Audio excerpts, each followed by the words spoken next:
Hi. So ఇప్పుడు తెలుగు రాష్ట్రాల్లో trending ఒకటే టాపిక్, అదే బెట్టింగ్ యాప్స్. నేను ఏం చెప్తున్నా అంటే బిల్ ఎట్లా కడుతున్నా మీరే చూడండి. డబ్బులు అయితే మన ఇళ్ళ నుంచి సంపాదిద్దాం. నేను చేయను అన్నాను అనుకోండి, సింపుల్ గా కంపెనీ వాళ్ళు ఏం చేస్తారు, మన పేజ్ బయోలో లింక్. కొంతమంది ఇన్ఫ్లుయెన్సర్స్ తెలుసో తెలియకో బెట్టింగ్ యాప్స్ ని ప్రమోట్ చేశారు, వాళ్ళల్లో నేను ఒకదాన్ని అని. తెలుసో తెలియకో చేసిన తప్పుని మీరందరూ బెట్టింగ్ యాప్స్ ప్రమోషన్ ఎవరు చేస్తున్నారో వాళ్ళంతా ఇప్పుడు రెడ్ జోన్లో ఉన్నారు. సో వాస్తవానికి ఎప్పుడైతే నాన్ వైష్ణవ్ ప్రపంచ యాత్రికుడు గతంలో ఒక 1 year బ్యాక్ కొన్ని వీడియోలు చేశాడు బెట్టింగ్ పైన, సో భయ్యా సన్నీ యాదవ్ని టార్గెట్ చేస్తున్నాడు అనుకున్నారు అంతా. సో వాస్తవానికి నిజంగానే భయ్యా సన్నీ యాదవ్ ఇవాళ అరెస్ట్ అవుతున్నాడు. సో మరికొద్ది గంటల్లో ఆయన అరెస్ట్ అవుతాడు. సో ఇప్పుడు రీసెంట్గా ఆయన వీడియో ఇవ్వటం కానీ ఏదైతే భయ్యా సన్నీ యాదవ్ సో నేను చేస్తాను తప్పేంటని కూడా కొన్ని అంటే పోలీసులకి న్యాయస్థానాలని పోలీసులను ధిక్కరించి మాట్లాడుతున్నారు. సో అదంతా వేరే విషయం అయినా సరే, సో ఎప్పుడో 1 year బ్యాక్ ప్రపంచ యాత్రికుడు మాట్లాడిన మాటలకు నిజంగా భారత యంత్రాంగం అప్పుడే కదిలింది. 1 year బ్యాక్ కదిలింది. అప్పుడే ఇలాంటి యాప్స్ని ప్రమోట్ చేయకూడదు అని చెప్పి ఇన్ఫ్లుయెన్సర్స్కి ఇంకా చాలామంది నటీనటులకు కూడా ఎవరైతే వీళ్ళని చూసి ఇన్ఫ్లుయెన్స్ అవుతారో వాళ్ళందరికీ ఒక స్వీట్ వార్నింగ్ ఇచ్చింది. అయినా చాలామంది వినలేదు. సో వాళ్ళలో చాలామంది ఉన్నారు. ఇంకా పర్టికులర్గా తెలుగు రాష్ట్రాల్లో కొంతమంది ఇన్ఫ్లుయెన్స్ పేరు చూద్దాం. సో ఫస్ట్ స్వేగల్, తర్వాత సుప్రీత, రీతు చౌదరి, ఇంకా పల్లవి ప్రశాంత్ కావచ్చు, భయ్యా సన్నీ యాదవ్ కావచ్చు, ఇమ్రాన్ అన్న కావచ్చు, హర్ష సాయి కావచ్చు. సో వీళ్ళందరికీ దాదాపుగా లక్షల్లో ఫాలోవర్స్ ఉంటారు యూట్యూబ్లో. ఇంకా ఇటు గట్టిగా మాట్లాడితే ఇంకా ఇన్స్టాగ్రామ్లో మిలియన్స్ ఉంటారు. ఇంకా ఇటు వాళ్ళు యూట్యూబ్లో ప్రమోట్ చేస్తూనే వాళ్ళు చేసిన కంటెంట్ ఉంటుందో. సపోజ్ ఇప్పుడు రా కంటెంట్ గురించి మాట్లాడుకుందాం. సో ఫస్ట్ మాట్లాడదాం. అంటే ఫస్ట్ బేసిక్గా లేడీస్ ఉంటారు. నిజంగా ఇంట్లో ఏదన్నా గొడవలను లేకపోతే ఇంకోటి అంటే చాలా ముందుండే లేడీస్, కానీ ఇప్పుడు ఈ బెట్టింగ్ యాప్లు ప్రమోట్ చేయడం కూడా లేడీస్ ముందున్నారు. నిజంగా భయ్యా సన్నీ యాదవ్ లేకపోతే ఇమ్రాన్ అన్న అని చాలా మంది అనుకుంటున్నారు, కానీ స్వేగల్ కావచ్చు, సుప్రీత కావచ్చు, రీతు చౌదరి కావచ్చు. కానీ సుప్రీత చాలా టాక్టిక్గా బయటకు వచ్చి నేను అప్రూవ్గా మారిపోయా, అప్పుడెప్పుడో వీడియోలు చేశాను అంటున్నారు. ఓకే ఫైన్, బాగానే ఉంది. ఆవిడ దారిలోనే రీతు చౌదరి కూడా వచ్చి మాట్లాడింది, నేను ఇకపై ఎలాంటి బెట్టింగ్ యాప్స్ నేను ప్రమోట్ చేయను అని చెప్పింది, బాగానే ఉంది. సో ఇక్కడ వీళ్ళలో స్వేగల్ అనే ఒక అమ్మాయి ఉంది. ఇలా సరి చేసుకుంటూ మాట్లాడుద్ది అనమాట. హాయ్ గాయస్, హాయ్ ఫ్రెండ్స్ అంటూ ఆవిడ సరి చేసుకుంటూ మాట్లాడుద్ది. సో అలా అంటే ఒక్కో పర్సన్కి ఒక్కొక్క యూనిక్నెస్ రావడం కోసం చాలా మంది పరితపిస్తూ ఉంటారు. సో సోషల్ మీడియాలో నేను ఎక్కువ ఫేమ్ అవ్వాలి, నాకు ఒక గుర్తింపు రావాలి, బయటికి వెళ్తే మాస్క్ పెట్టుకొని వెళ్ళాలి అనే ఇది కోసం చాలా మంది తప్పిస్తూ ఉంటారు. సో కొంతమంది తమ అందాలను ఆరబోస్తూ ఉంటారు, కొంతమంది సగం చూపిస్తూ ఉంటారు, ఇంకొంతమంది ఇలా అంటే చూపించినట్టు ఉంటుంది అనమాట. సో అందరు లేడీస్ని అని మా ఉద్దేశం కాదు, కానీ కొంతమంది ఎవరైతే అంటే వాళ్ళ ఇంట్లో వాళ్ళు చూస్తారని భయపడకుండా కనీసం సభ్య సమాజంలో ఎలా ఉండాలో చూడకుండా ఉంటారో వాళ్ళు మాత్రం ఇవాళ బెట్టింగ్ యాప్స్ ప్రమోట్ చేయడంలో అమ్మాయిలు చాలా మంది ఉన్నారు. దాదాపు 40 మంది అమ్మాయిలు ఇవాళ పీడీ యాక్ట్లు నమోదు అవడానికి సిద్ధంగా ఉన్నాయి. ఇటు తెలంగాణ గవర్నమెంట్ కావచ్చు, అక్కడ ఏపీ గవర్నమెంట్ కావచ్చు. సో ఇలాంటి నేపథ్యంలో వీళ్ళంతా కూడా నిజంగా ఇప్పుడు తప్పు ఒప్పుకుంటున్న పరిస్థితి. సో పర్టికులర్గా కొంతమంది గురించి మాట్లాడుకుందాం. నిజంగా పల్లవి ప్రశాంత్ అంటే చాలా మందికి తెలుసు. లేదు బిగ్ బాస్ ఫేము, ఇంకా చాలా ఆయన రైతు బిడ్డ అంటారు, ఇంకోటి అంటారు. లేకపోతే చిన్నప్పటి నుంచి నేను పొలాల్లో పనిచేసుకుని చాలా కష్టపడ్డాను, మా అమ్మ నాన్నలను బాగా చూసుకుంటా, లేదంటే బిగ్ బాస్లో వచ్చిన డబ్బులన్నీ కూడా నేను ఇంట్లో వాళ్ళకి ఉపయోగిస్తా, మా ఊళ్ళో వాళ్ళకి ఇస్తా, లేకపోతే ఇంకోళ్ళకి ఇస్తా. సో తర్వాత మీరు చేసిన పనులు ఏంటి నిజంగా పల్లవి ప్రశాంత్? సో డబ్బులు సంపాదించే మార్గాలు చాలా ఉన్నాయి. సో మీరు లక్కీగా ఇంట్లో ఉండే కొన్ని వీడియోలు చేశారు, ఇన్స్టాగ్రామ్లో వీడియోలో అప్లోడ్ చేశారు. దాని తర్వాత మీకు వచ్చింది ఫేమ్. కట్ చేస్తే ఎక్కడో ఊళ్ళో పొలాలు దనుకునే నువ్వు ఇవాళ బిగ్ బాస్కి వెళ్ళి కూర్చున్నావు, తర్వాత అనూహ్యంగా ఫేమ్ వచ్చింది. కానీ దాంతో ఆపేసావా? అక్కడ నుంచి నువ్వు బెట్టింగ్ యాప్స్ ప్రమోట్ చేసావు. ఎందుకు ప్రమోట్ చేస్తావు అంటే ఎవరైతే నిన్ను ఫాలో అవుతున్నారో వాళ్ళందరికీ నువ్వు బెట్టింగ్ యాప్స్, వాళ్ళకు కూడా బెట్టింగ్ యాప్స్ అలవాటు చేయాలనా? నిజంగా పల్లవి ప్రశాంత్ అనే కాదు, ఇంకా భయ్యా సన్నీ యాదవ్. సో భయ్యా సన్నీ యాదవ్ గురించి పర్టికులర్గా తీసుకుంటే ఇది మామూలు వ్యవహారం కాదు భయ్యా నిజంగా. ఎందుకంటే అమెరికాకి బైక్ వేసుకొని మేము మోటో బ్లాగర్ని, తొక్క బ్లాగర్ అనుకుంటూ చాలా రచ్చ చేశాడు భయ్యా సన్నీ యాదవ్. సో భయ్యా సన్నీ యాదవ్ అమెరికా ట్రావెల్ చేస్తున్నప్పుడే నాన్ వైష్ణవ్ ఏదైతే ప్రపంచ యాత్రికుడితో చాలా పెద్ద గొడవ అయింది. సో అంటే ఎవరైతే ఫేమ్లో ఉంటారో వాళ్ళ మీద మనం అలిగేషన్ చేసాం అనుకోండి, అప్పుడు మనకి ఈజీగా ఆటోమేటిక్గా మనం ఫేమ్ వచ్చేస్తుంది. సో ఇవాళ రేపు సోషల్ మీడియా ఎలా ఉంది, ఎవరైతే అంటే వాళ్ళకి వాళ్ళు చాలా అంటే యూనిక్గా ఎదుగుతారు, కంటెంట్తో ఎదిగిన వాళ్ళని మనం డీఫేమ్ చేస్తే వాళ్ళకిన్న ఫేమ్ మనకు వస్తుంది. సో అప్పుడు మనం ఈజీగా ఫేమ్ అవ్వచ్చు. రేపొద్దున మనకి ఆ నెగిటివిటీ అంటే కంప్లీట్గా జనాల్లోకి తెలిసే లోపు మనం ఫేమ్ అయిపోతాం. సో కావాల్సింది అనమాట. సో ఇక్కడ దీని ద్వారా ఎవరైతే షార్ట్ కట్లో వెళ్ళాలనుకుంటున్నారో వాళ్ళనే టార్గెట్ చేస్తారు ఈ బెట్టింగ్ యాప్స్ ప్రమోటర్స్. సో వాళ్ళు వచ్చేసి వీళ్ళతో మాట్లాడుకొని ఎవరికైతే ఇన్స్టాగ్రామ్లో 1M ఫాలోవర్స్ ఉంటారో వాళ్ళందరికీ కూడా దాదాపుగా ఒక్కొక్క యాడ్కి దాదాపు 15 లక్షల నుంచి 20 లక్షలు ఇస్తారు. సో సరదాగా ఒక 1 monthలో ఒక 2 చేసుకున్నా సరే దాదాపు 30 లక్షలు, అంటే పర్ డేకి ₹1,00,000 అనమాట. నిజంగా డేకి ₹1,00,000 ఎవరికి వస్తాయి చెప్పండి? ఎంత కష్టపడితే వస్తాయి? తిండి నీళ్లు లేకుండా పొలంలో కష్టపడితే వస్తాయా? లేకపోతే పొద్దున్నే 10ంటికి వెళ్ళి సాయంత్రం 6ంటికి వెళ్తే ₹1,00,000 వస్తాయా? ఎవరికి వస్తాయి ₹1,00,000? ఎంత కష్టపడాలి నిజంగా?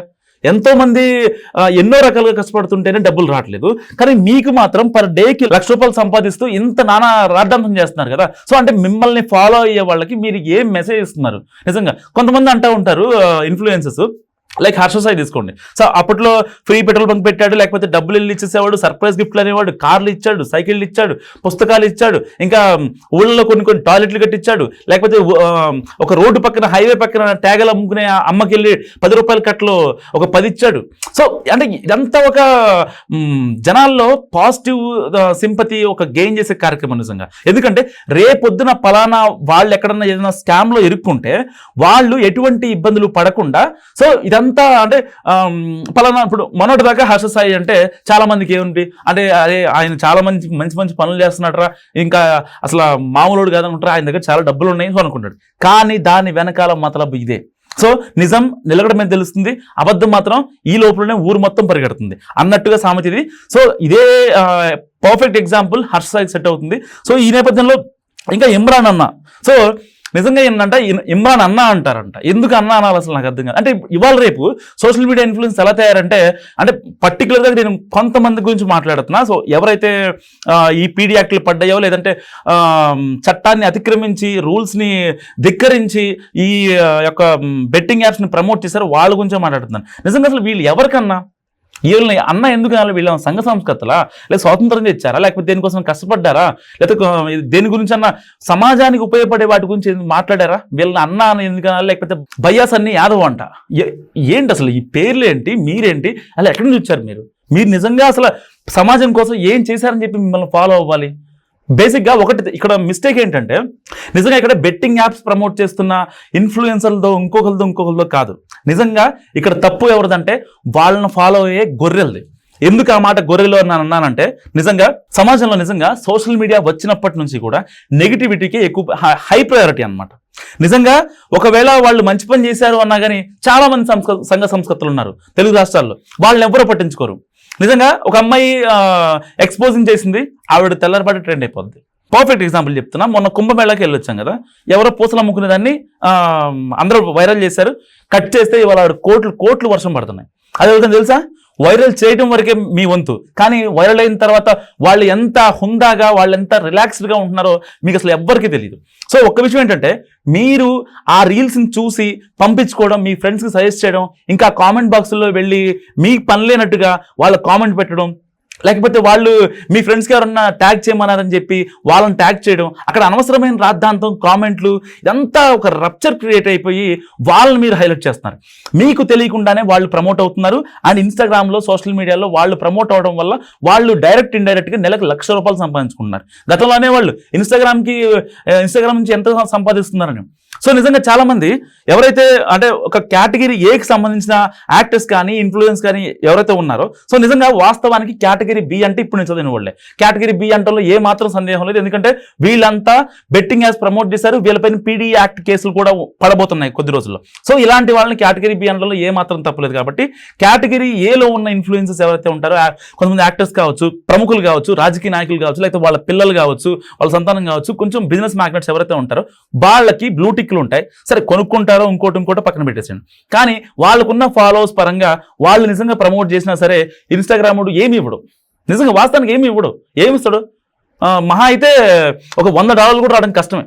సో అలాంటి సినారియోలో వీళ్ళకి మాత్రం ఒక 1M ఫాలోవర్స్ రాగానే వీళ్ళకి ఒక్కొక్క బెట్టింగ్ యాప్ ప్రమోట్ చేసేందుకు సరదాగా 15 నుంచి 20 లక్షలు ఇస్తున్నారు. సో ఇది కేవలం నిజంగా ఎవరైతే వీళ్ళని ఎంటర్టైన్ చేస్తారో వాళ్ళే. సో వాళ్ళ వల్లే ఇదంతా ఇబ్బంది అవుతుంది. సో వాస్తవానికి మీరు గమనించాలి. సో ఒక స్వేగల్ కావచ్చు, ఒక సుప్రీత కావచ్చు, ఒక రీతు చౌదరి కావచ్చు, ఇంకా పల్లవి ప్రశాంత్ కావచ్చు, బయ్యా సన్నీ యాదవ్ కావచ్చు, ఇమ్రాన్ కావచ్చు, హర్షసాయి కావచ్చు. సో వీళ్ళందరినీ కూడా మీరు తెగ ఆదరించారు. గతంలో మీకు తెలుసో తెలియక తెగ ఆదరించారు. వీళ్ళేంటి ఇలా చేస్తున్నారేంటి, వీళ్ళేంటి ఇన్స్టాగ్రామ్లో షేర్ చేస్తుంటారు, యూట్యూబ్లో వీడియో చూస్తుంటారు, అంత గంటల కొద్దీ వాళ్ళకి ఎంగేజ్ అయ్యి కామెంట్లు ఇచ్చుంటారు. వాళ్ళని మీరు ప్రమోట్ చేశారు కాబట్టి వాళ్ళు ఈ స్థాయిలో ఉన్నారు. సో నిజంగా ఒక రకంగా డబ్బు సంపాదించడం తప్పనట్లేదు, డబ్బు సంపాదించాలి. కానీ డబ్బు సంపాదించే మార్గాలు చాలా ఉన్నాయి.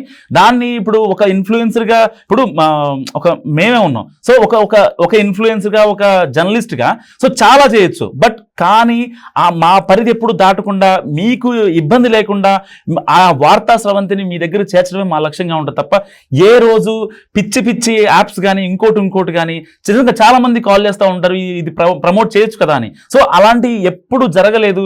చాలా మంది వీటిలలో అంటే సోషల్ మీడియా ఇన్ఫ్లుయెన్సెస్లో వాళ్ళు కనీసం వాళ్ళు చిన్నప్పుడు పడ్డ ఇబ్బందులు లేకపోతే ఇంకోటి అని చెప్పుకుంటూ ఉంటారు. ఇప్పుడు సపోజ్ ఎందుకు ఈ మాట అన్నానంటే, ఇప్పుడు ఇమ్రాన్ అన్న ఉన్నాడు. ఇమ్రాన్ అన్న ఏమంటున్నాడంటే, నా దగ్గర డబ్బులు లేవు, చిన్నప్పటి నుంచి చాలా ఇబ్బందులు పడ్డాను, అందుకే నేను ఇవాళ నాకు ఈ పరిస్థితి వచ్చింది కాబట్టి నేను ఎట్టి పరిస్థితుల్లో డబ్బులు తీసుకోను అంటున్నాడు. కానీ నిజంగా ఆయన యూట్యూబ్ హ్యాక్ అయిందని అంటున్నాడు. కానీ ఒక రకంగా వాళ్ళ టీం ఎవరైతే ఇమ్రాన్ అన్న పక్కన ఉంటారో 2-3 ఆ పిల్లలు వీడియోలన్నీ డిలీట్ చేసి ఇవాళ చేసిన ప్రక్రియ. సో ఫన్ పటాకా నుంచి వీళ్ళని కూడా టార్గెట్ చేస్తున్నారు. ఫన్ పటాకాలో 2 ఉంటారు, మీకు తెలిసిన విషయం. సో వాళ్ళంతా కూడా వాస్తవానికి ప్రాంకులు చేస్తూ 2018లో ఛానల్ స్టార్ట్ చేసి ఇవాళ 2025 వరకు కూడా దిగ్విజయంగా ఛానల్ నడుపుతున్న వ్యక్తులు వాళ్ళు. సో కొంతమంది 2-3 ఇన్ఫ్లుయెన్స్ని తెచ్చుకుంటారు, లేకపోతే వాళ్ళు లేడీస్కి అయితే లేడీస్ కావచ్చు, జెంట్స్ అయితే జెంట్స్ కావచ్చు, వాళ్ళని తెచ్చుకొని వాళ్ళు ఒక కంటెంట్ ఉన్న వీడియోలు చేసి సమాజంలోకి వాళ్ళు ఎలా బెటర్గా వెళ్ళాలనే ఇది. సో ఇప్పుడు వాళ్ళని కూడా టార్గెట్ చేస్తున్న వైన్ అనమాట. సో ఇలా చెప్పుకుంటే ప్రతి ఒక్కరి గురించి పర్సనల్గా వెళ్ళాలంటే చాలా ఉంటుంది. బట్ వాళ్ళ పర్సనల్స్ మీకు కానీ నాకు కానీ ఎవరికి అక్కర్లేదు.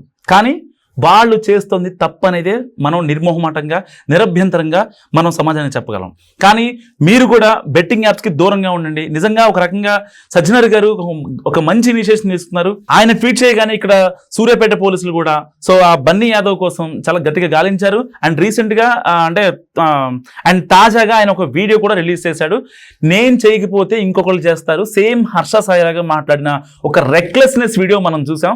సో ఇలాంటి నేపథ్యంలో ఎవరైనా సరే ఎటువంటి తప్పు చేయకూడదు. అండ్ బెట్టింగ్ యాప్స్ గురించి ఎంతమంది ఇబ్బంది పడ్డారో, ఎన్ని ప్రాణాలు పోయాయో, ఎంతమంది యువత నీరుగారిపోయారో, ఎంతమంది యువత నిర్వీర్యమయ్యారో, వాళ్ళు అంటే బిజినెస్ కోసం కొన్ని పెట్టుకున్న డబ్బులు ఇప్పుడు ఒక మిడిల్ క్లాస్ ఫ్యామిలీ వాళ్ళ పిల్లల జీవితాల కోసం, పెళ్ళిళ్ళ కోసం కొంత మనీ సేవ్ చేసుకుంటుంది. సో అదొక డిఫరెంట్ వేరియస్లో ఉంటుంది.